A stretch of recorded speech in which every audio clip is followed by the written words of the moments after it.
তো আমি ১ম এ বলি আমি এখানে সিমেন্ট এবং বালু দিয়ে একসাথে গুলতেছি।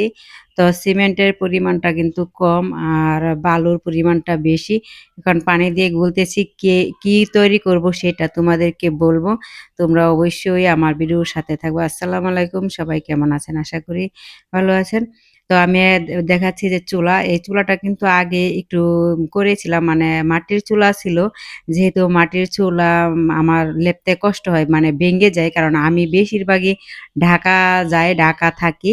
তো এসে ঢাকা থেকে এসে দেখি পোলাপানে পানি-টানি দিয়ে ভেঙে ফেলে। তারপরে যেহেতু একটু ছিল, এটার উপরে কি করছি সিমেন্ট দিয়েছি। আর তোমরাও এভাবে করতে পারো। পুরানো চুলায় কিন্তু সিমেন্ট দিয়ে মানে পুক্তা করে দিতে হবে। সিমেন্টটা একটু বাড়িয়ে দিয়ে বালুর সাথে তারপরে এভাবে দিতে হবে।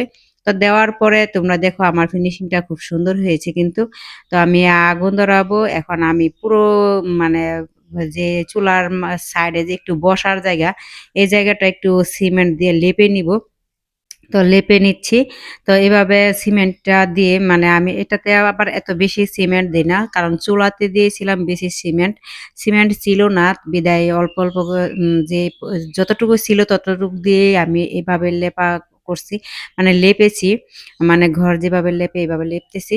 তো এখন দেখো ফুল ফিনিশিংটা কত সুন্দর লুকটা খুবই ভালো লেগেছে।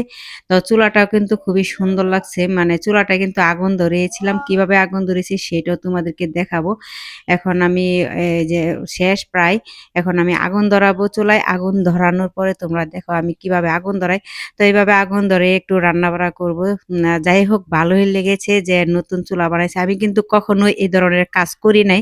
আসলে চেষ্টা করলেই সবকিছু পারা যায়। মানে না বললে কিছু নাই। সবাই যখন যা আর শিখার শেষ নাই। মানে শিখার মানুষ বলে না লেখাপড়া করলে শিখা শেষ হয়ে যায়। আসলে শিখা শেষ হয় না। হয়তো বইয়ের পড়া শেষ হয়ে যায় কিন্তু তারপরও শিখা শেষ হয় না বইয়ের পড়া পড়লেও। তারপরেও আমি চেষ্টা করেছি আগুন ধরাইতে এভাবে। আমি অনেকদিন ধরে আগুন ধরাই না। কারণ চুলাতে মাটির চুলা থাকতেও আমি রান্না করি নাই। আমার এলপি গ্যাসে রান্না করি। আমরা যেহেতু অল্প মানুষ ৩ জন মানুষ আমি, আমার ছেলে আর শ্বশুর আছে আর কেউ থাকেন নাই। তো আমার হাসব্যান্ড তো থাকে ঢাকায়। তো মাঝে ঢাকা চলে যায়। যাওয়ার পরে চুলায় এসে দেখি ভেঙে ফেলে। এজন্য এভাবে করেছি। তো দেখো কেমন হয়েছে। এখন আমি একটু রান্নাও বসিয়েছি। রান্নাটাও হয়ে যাবে।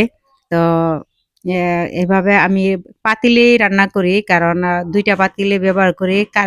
যেহেতু আমার নাই, কড়াইটা ভেঙে গেছে। আ কড়াইতে ভাজি করলে বেশি সুন্দর হয়। তো আমি পাতিলেই করি আনকমন। তোমরাও পাতিলে যাদের নাকি কড়াই নাই আমার মতো, তারা কি করবা? এভাবে পাতিলেও রান্না করতে পারবা আমার মতো। আমি এভাবে পাতিলেও রান্না করি। দেখবা ডালটা কিন্তু খুবই সুন্দর হয়েছিল বা ভুনাটা অনেক মজা হয়েছিল। আ মজা হয়ে মজা তো হবেই মানে রান্না তো রান্না আর মাটির চুলার রান্নার স্বাদই অন্যরকম। তো দেখো কি সুন্দর করে হয়েছে।